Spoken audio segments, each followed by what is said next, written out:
Hello, everybody. It is Tuesday, April the 15th, 2025, tax day. We're 100 days into the Trump administration. And when it comes to the scorecard on what some people might think of racial justice, things perhaps aren't very encouraging. Lots of headlines about this new administration's hostility to DEI, lots of attacks on important institutions when it comes to the African American community. The Smithsonian African American Museum in Washington, D.C., in particular, seems to be under assault from the new administration. Donald Trump says it's sickening what they're doing, although some people might suggest that it's sickening what he's doing. And on the Doge front, the attack on the state might not be good also for advocates of one kind of racial justice or another. My guest today has a new book out today.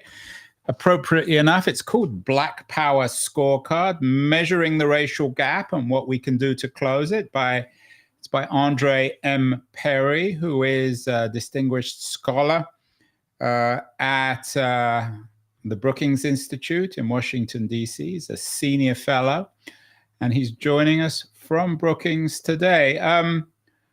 Andre, when did you write this book? I mean, if you were rewriting it today, might things be slightly different? No, I wrote the book. Well, it was inspired by the unrest in 2020, spurred by the killing of George Floyd. That's where the idea came from. Certainly, a lot of people had strong reactions to the phrase Black Lives Matter, both positive and negative reactions. But for me, I saw a research question. I saw the question of should or what are the most important factors on life expectancy for Black people. And the reason why I wanted to see a research question, so much of the movement during that time was focused on police brutality and other issues that harm Black people. I actually wanted to take a different approach. I wanted to look at the factors that helps promote thriving. So, around 2022, my colleague Jonathan Rothwell and I, in partnership with the NAACP, we created what we call the Black Progress Index. And what that is an index that looks for the places with the highest life expectancy. We use the machine learning algorithm, Lasso. For those who are into statistics, we use Lasso regression.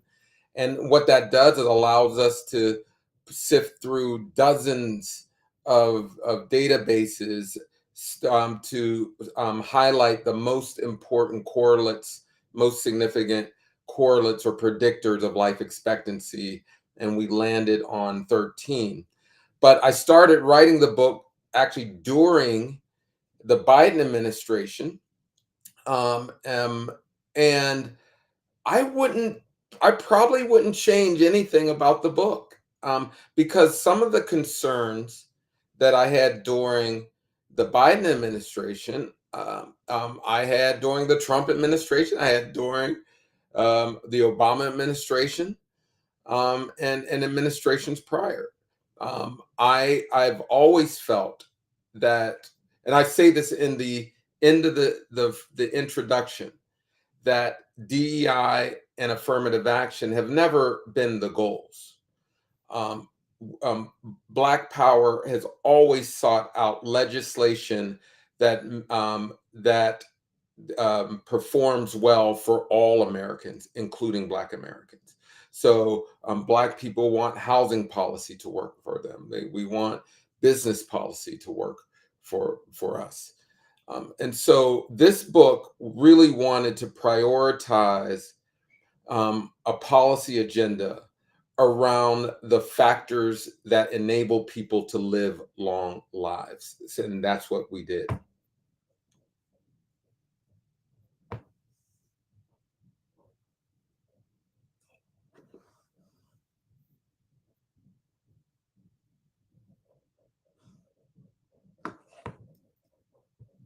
Hello?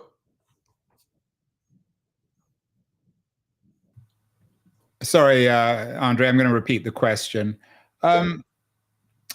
What can, sorry, let me just start again.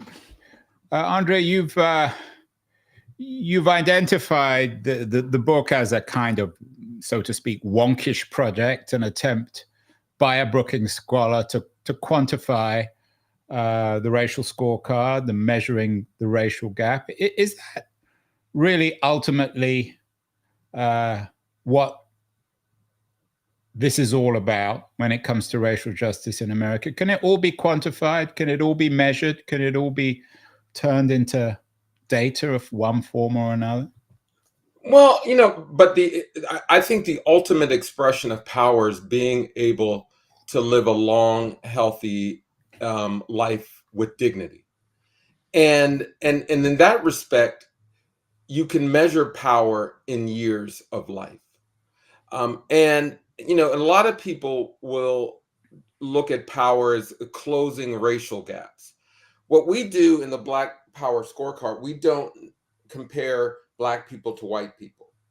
We compare Black people to Black people across different places to see how they're living, and then look at the underlying factors that are correlated with life expectancy in places that perform well. And what we found, some of the factors will not surprise. Higher incomes, home ownership, cleaner air, stronger families, less crime. There are lots of different factors, and for me, I just want to make sure we prioritize around those things. What you will see in popular culture, and particularly in the various social media wars, are conversations around turning the Little Mermaid black, or how many Grammys Beyonce should win. I wanted to eliminate those, what I think are distractions from real policy. In addition, I do, if there's one critique I have of many of folks who are pursuing racial justice, is that we don't necessarily use data to our advantage, that we can actually use data to speak to everyday people and sort of identify the kitchen table issues. After this last election, you heard this conversation about the goals of progressives, where at least the language was too lofty. They really didn't resonate with everyday people. Well, we can actually use data to see what resonates with everyday people. And using this machine learning algorithm, we actually identified those factors that matter most for most people. So for me, I think you can measure a lot of it. There's certain moral, ethical, qualitative aspects of life. Certainly, this doesn't touch. But if you're talking about, let's go back to music and culture. What I argue is, when you have home ownership, when you have good jobs, when you have higher incomes, when you have clean air, you can get the protection, you can produce the music, you can create the policies that help you to thrive. But without sort of these building blocks of power, it's going to be hard to acquire other aspects. Yeah, I promise I'm not going to ask any questions on turning the mermaid black. But I wonder whether there is a relationship between the broader health of a community, you focusing on the Black community, the African American community, and its cultural power, its sporting power. Because, of course, in the United States, African Americans have always had a relative amount of cultural power, certainly in music. Yeah. Today, they have strong cultural, economic power in sports, perhaps also on social media. You've touched on that.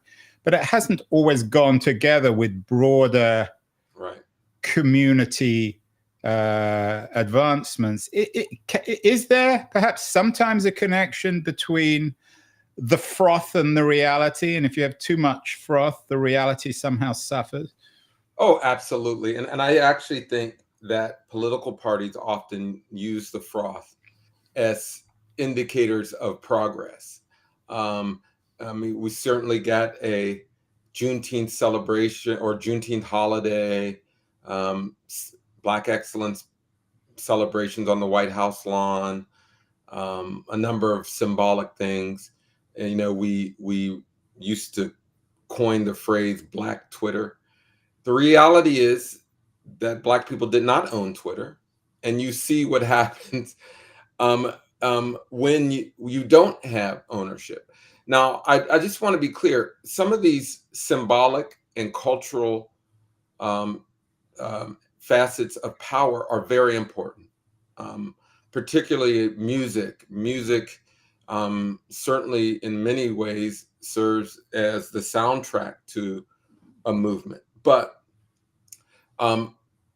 music without home ownership, business ownership, property ownership, clean air, you know, it's hard to convert those things in ways that actually adds years to your life. Now, I lived in New Orleans for 14 years, and it's arguably one of the cultural capitals of the world. It also has lower life expectancy. And if you're Black and if you're poor, it is one of the meanest places on earth. And highlighted in the aftermath of Hurricane Katrina. So I'm very disciplined in this regard. I want communities to have the assets, the material stuff, and social and human capital as well. I talk a lot about education and families as well. I want all those things to be in place because too often we accept these consolation prizes of power, these symbols of power, and try to use them as if they're more substantive forms. So this book really, I mean, I don't attack a lot of people. There are some straw men I go after. But what I do say is that we need to prioritize our policies around the things that matter most on life itself. And for me, I think if you're going to define power, I'll say this: we know what through the George Floyd's death, what an absence of power looks like. Power has to do something, has something to do about living itself. And so for me, this book really builds upon that and uses data to identify the most important factors on life expectancy. You said that the book doesn't compare the Black community with the white community, but the subtitle of the book is Measuring the Racial Gap and What We Can Do to Close It. Does the book address the fact that, according to economists like Angus Deaton, who's been on the show, his thesis with his wife, Anne Case, about the death of despair. How does that narrative fit into your narrative about the Black Power, the current Black Power scorecard? Well, throughout the book, I certainly highlight the policies that were really targeting Black Americans, withholding resources from Black majority communities. Now, most people know me through my work on housing devaluation, where we found that homes in Black neighborhoods are underpriced by 23%, about $48,000 per home. Yeah, and that your last book, Know Your Price: Valuing Black Lives and Property in America's Black Cities, was focusing on that. That's right. And so a lot of that was a result of the housing policy. I mean, Jim Crow, racism, slavery, housing policies, and others. But redlining had a tremendous impact on Black Americans in restricting the amount of wealth and intergenerational wealth transfer to generations. So I will never lose sight of that, and I certainly cite all those significant anti-Black policies throughout. Why I measure Black people to Black people, because too often we only look at Black to white and in the national aggregate. And when you do that, it really masks what progress is happening at the local level. The engagement, the activism, the agency that is really transforming people's lives. So Black people in places like the Newark, New Jersey area, in Putnam, New York, they live to 83. In Montgomery County, Maryland, they live over 80. There's places in Collier, Florida, people are living to 83. Places in the Midwest, the South. And this not by chance. There are majority Black places, white places. There are blue counties, red counties. And so if you measure everything in the aggregate, you really mask progress that's happening at the local level. So again, I think comparing Black to white is a important indicator or set of measures that we have to look at. But good research also looks at within groups and the variations across the country, and that's what this book does. And I highlight people who are actually doing great things in different places, things that can be replicated, scaled, codified, because just as redlining was a local endeavor that was eventually resourced and codified by the federal government, many of the activities that I highlight in Black Power Scorecard at the local level can be resourced and codified by the government to improve people's lives.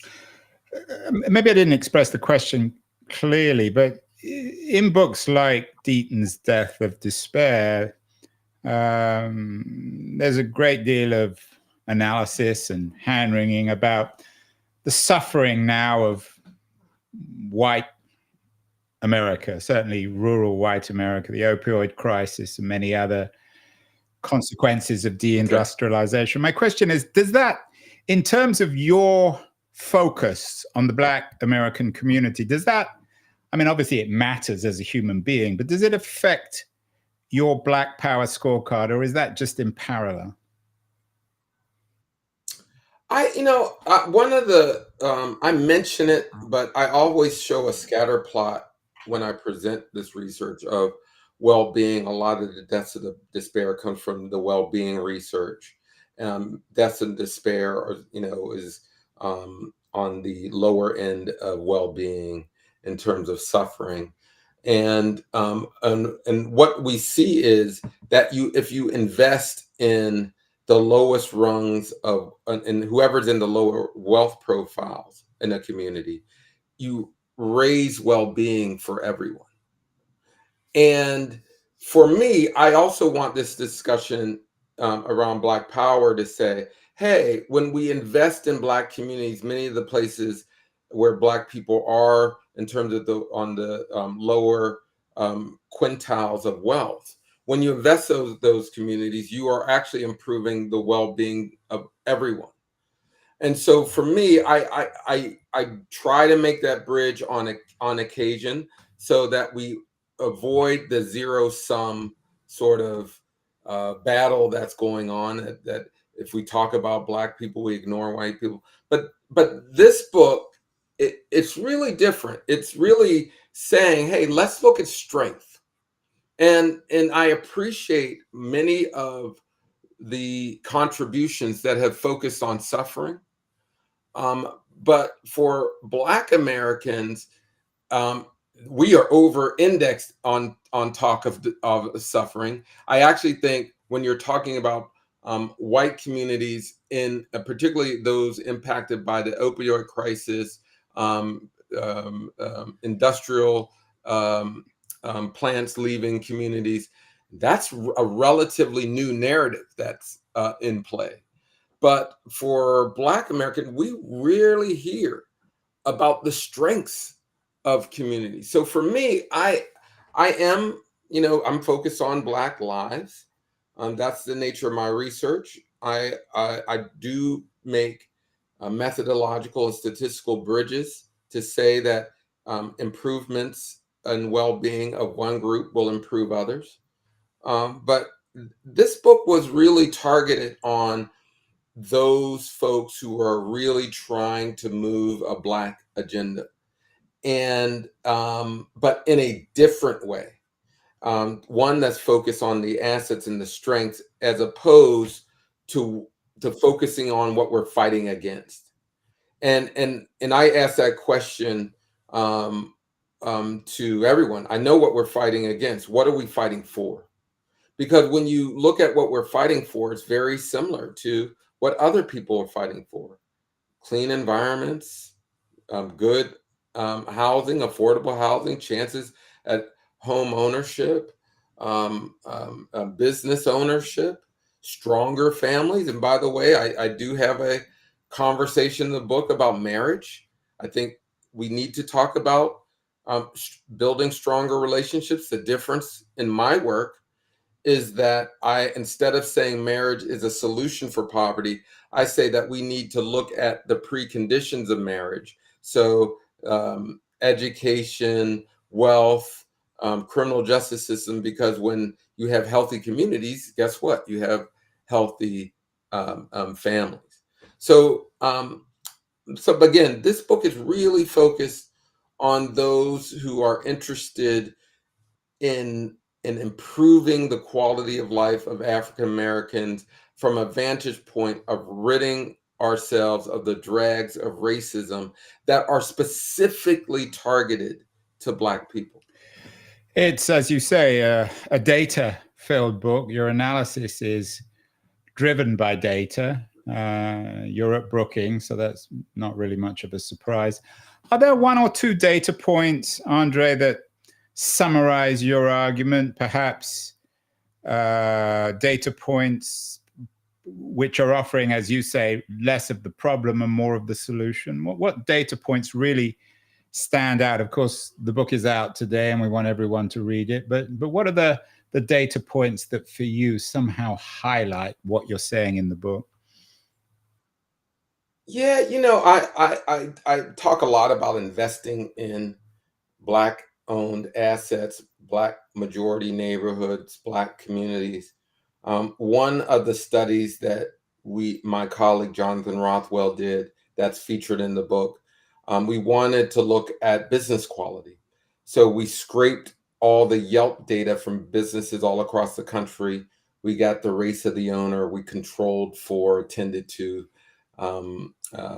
spending power, education, and other factors, because we wanted to get an apples to apples comparison between various businesses. And what we found is that Black, Brown, and Asian owned firms actually score higher on Yelp than their white counterparts, but they get less revenue in majority Black places. Now, why is that important? Because if you're getting a less revenue for quality goods, you're creating perverse incentives. You rob communities of revenue, you rob the business owner of revenue, and you get less services over.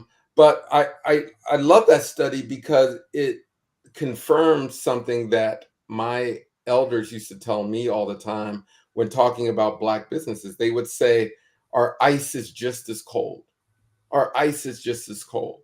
And in many respects, we need to invest in Black businesses because it's a good economic case. It's good for business. It's good for economic development. It's good for community development. But we often, what that study also shows is that the perception of the neighborhood is impacting the perception of the business, and that is something we need to rid ourselves of. So so that in a nutshell sort of illustrates what I'm trying to do in this book, is say, hey, look, there are quality um, assets in communities. There's strength even in places with low life expectancy. I'll stay on business. In Baltimore, for instance, Baltimore has lower than the average life expectancy, but when it comes to business ownership, it's high. There was a gentleman by the name of Lanier Richardson, who he's purchasing or developing moribund commercial real estate and using these SEC, Security Exchange Commission approved crowdfunding platforms to create a new class of investors, people with as little as $1,000 who can invest in a development. And what he's doing is creating a whole class of new owners in a community. So and yes, these community, if someone's trying to be critical, they'll say, oh, they're not going to get a lot of dividends from this. They're not going to get a lot of payout. But in terms of community ownership and investment and being able to patronize a set of businesses and increasing the number of owners of commercial real estate, it's invaluable. So we can look to real solutions even in places with lower life expectancy, because there's strength in every community. And you know this, how many times you've had a story about Baltimore and it was about how bad it is, and how limited it is. Yeah, it's a very popular television show. That's right. Andre, I take all your points, and obviously the book is important, but I recently rewatched Spike Lee's 1989 movie, Do the Right Thing. And that's obviously, right, it's brilliant, a piece of drama, but he's basically pointing out the same stuff that you're talking about, the importance of Black-owned businesses and of Black dignity in terms of life and how people are treated. Your book obviously is highly sophisticated in terms of its quantification of all this stuff. But are you saying anything in Black Power Scorecard that hasn't been, and I'm not necessarily critical here, that hasn't been said many, many times over the years by activists, politicians, everybody who is focused on this question? Well, what I actually find refreshing is that when you look at the Black Panther Party, Spike Lee, they were calling for some of the same things. And coming from the same place of, hey, we can do this. Just get the discrimination out of the way. In fact, we have a lot of great resources in our community. And so I don't think that I'll ever get tired of seeing another version of that. And in fact, I think even going way back, the work of W.E.B. Du Bois and his classic experiment, the Philadelphia Negro, he went door to door collecting the data that we can now use essentially machine learning to do. So so I certainly honor the people before me, but I do think in this time in particular, where everyone's looking out and hearing what's bad, and you certainly have government officials saying, through their using DEI as a slur to discredit Black people, to say Black people are inferior, that these practices are a sign of unworthiness, that this book comes in and say, you know what? No, We have a lot of good things going on, and we won't be fooled by this narrative because we have data to back it. That employer firms, for instance, I'll just throw out some more numbers. Black people represent about 14% of the population, but only 2.7% of employer firms. Those are firms with more than one employee. But since 2017, that number has grown by 50%. And it keeps growing because more and more entrepreneurs are figuring this out. What we lack is essentially the investment capital to grow those businesses even more. But if you believe the narratives that are out there, you would think nothing good is happening. So what I do, I mean, this is a hopeful book. It is not one of these doom, gloom, shock, and awe. Look how bad things are in Baltimore, St. Louis, New Orleans. No, this is actually pointing to look what's good and what's right in our communities, and how can we build upon it to actually improve the quality of life for everyone. You mentioned just before Black Panther. I mean, the book is called Black Power Scorecard. It obviously raises the specter of the idea of Black Power. There's been an ongoing debate. You mentioned Du Bois as well within the African. I don't need me to tell you this. Within the African community, African American community, about how to get power politically, culturally. I guess the split between MLK and Malcolm X is. What you're doing part of that ongoing conversation within the Black community, in your view? Oh, absolutely. I am certainly part of the conversation. I work at the Brookings Institution, and it doesn't get past me that I'm a Black person working on Black issues in Brookings. And many people look to me as a data provider, and people across the political spectrum look to me to get a sense of what's actually happening. So I hear from progressives, from conservatives, from people who are out there marching in the streets, and people who are in elected offices. And so I'm part of the conversation. Data should be part of the conversation. And so I think the difference is I do take a very fact-based approach and to the conversation, but in a spirit of let's change things for the better. So I'm part of the conversation, a different angle. I still work on narrative change, but certainly I bring data to the table. What do you make, Andre, of this ongoing debate now amongst progressives about not just the failure of the Democratic Party, but the challenges of regulation and improving life broadly, not just for whites and blacks, but for all Americans? We've had shows recently where I'm sure you're familiar with Yoni Applebaum's new book, Stuck, How the Privileged and the Propertied Broke the Engine of American Opportunity, which of course focuses on your expertise of housing. Also did one with Mark Dunkelman, Why Nothing Worked, Who Killed Progress and How to Bring It Back. Ezra Klein and Derek Thompson have a new book out on abundancy, which focuses on the same thing.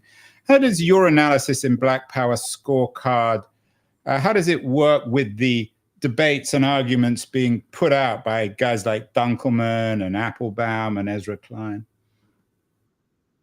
Yeah, so there's a couple things. I think, and I'll also, and I speak to this in the book. I'm around sort of where the left and the right converge. One, I think the left and the right are just frustrated with the levels of bureaucracy that, in their mind, slow down progress. And that bureaucracy for the left and the right comes in the form of DEI by any other name. And I know this intimately. I was a school leader in New Orleans when the ed reform movement was in full swing. and largely progressives wanted to get rid of trade unions, district rules. They wanted to eliminate bureaucracies. You would hear them say schools are not human resource offices, and actually they are in a lot of different ways, but that's beside the point. And on the right, they were saying the same thing. These structures are getting in the way. And I just also want to be clear, because I state this in the book. These bureaucracies, some of it are what can be categorized as DEI programs. We don't want either. We don't want set-aside programs. We don't want like these special programs. We want to be mainstreamed into the capital markets and mainstream institutions. But guess what? Discrimination is real. We see it every day. So when people try to sort of skirt that or get frustrated by that, guess who gets hurt by it the most? And then, but also in my book that I'm also very clear about, there is a fascination with the billionaire class that Black people are also affected by.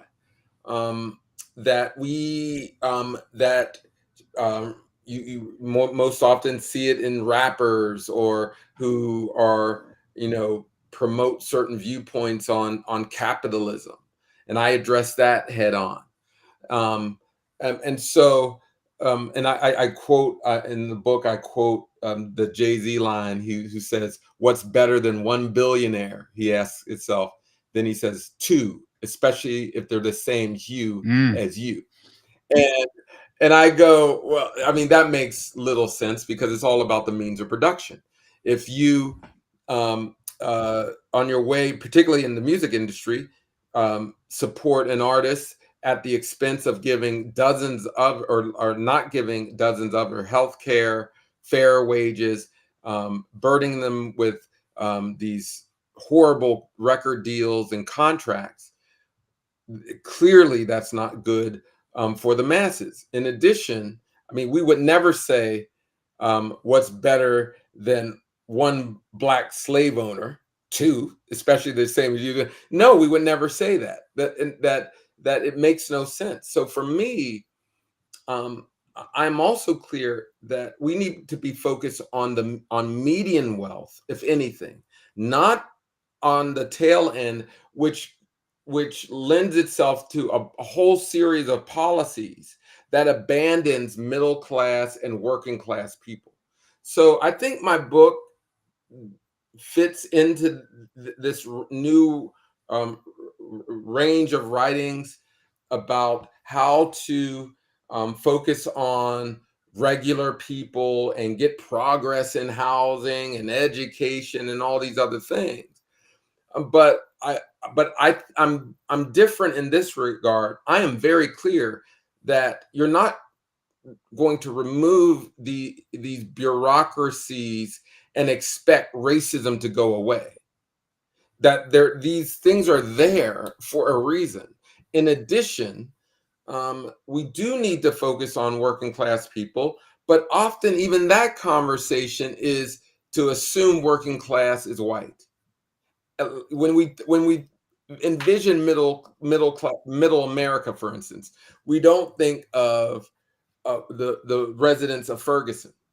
So for me, this book is different to say, hey, let's focus on the median wealth of Black people, and let's look at solutions for them, but also just very acknowledging that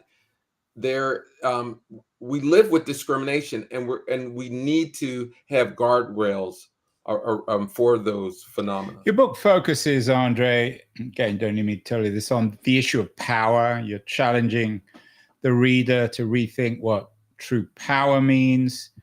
The book is a blueprint for building collective power. But of course, like any community, the Black community in America is divided. It's divided demographically in terms of old and young people, like any other community, and also between male and female. There's been a lot of debate about men voting for Trump, Black men voting for Trump. How do these divisions play out on the Black Power scorecard? Do you acknowledge them? Are they important, or are they distractions? I think they're important, but I do address them somewhat in the marriage chapter because if you look at the number of blogs and podcasts and books and films that are essentially pitting Black men against Black women, it's unreal. And this is where I do believe it is a distraction that when you control for wealth, relationships are just fine. And so Black men and Black women should have an interest in addressing sexism, addressing the criminal justice system, addressing broken educational system. We to pit men and women against each other on particularly on party lines makes little sense to me.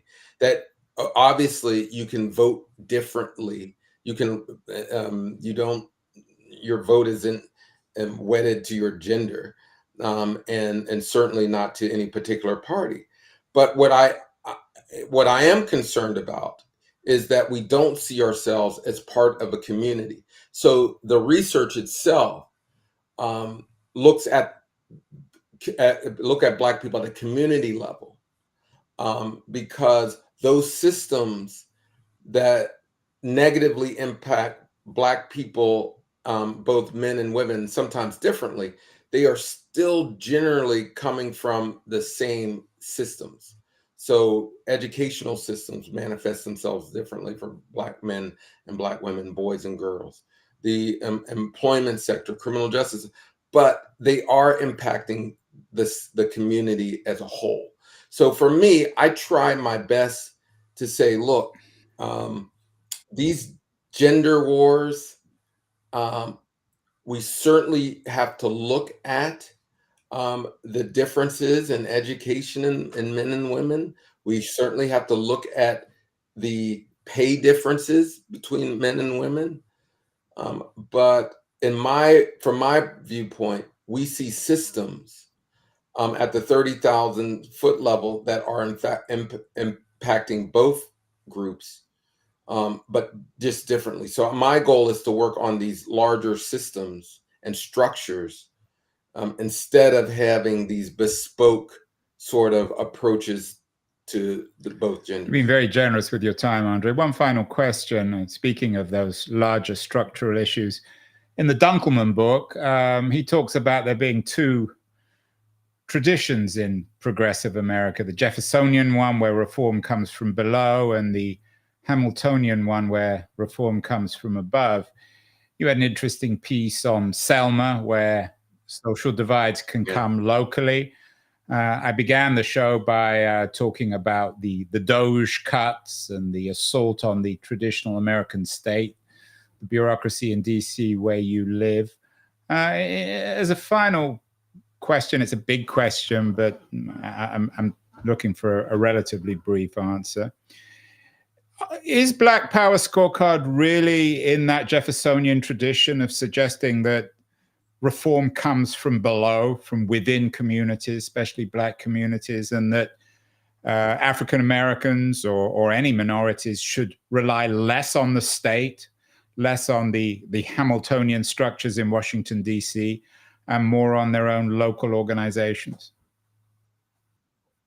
No, I think I'm much more of a structural Hamiltonian type of approach, but I also just understand that the solutions are coming from the local level, and certainly there must be organizing and mobilizing within groups at the local level. But I also am clear that if federal and state governments as well as corporations aren't part of the solution, it's going to be hard to create the kind of change we want. So for me, Black people are tax-paying, for the most part, tax-paying citizens. Not to say that that's the only criteria for participation in this, but I really do believe that we deserve benefits from federal, state, local governments like everyone else. And so I don't necessarily say like we have to do this on our own. We have to fight the man and pull ourselves up by our own bootstraps. No, we should get what we deserve because we're American at every different level, and we should demand from our systems to respond appropriately. That's good stuff from Andre Perry. The book is out today. Black Power Scorecard, Measuring the Racial Gap and What We Can Do to Close It. Important argument, optimistic and progressive at the same time. A breath of fresh air, given how miserable most people seem to be, particularly on the left in America in April 2025. Andre, congratulations on the book. We'll get you back on the show. Still a lot more to talk about. Thank you so much. Yes.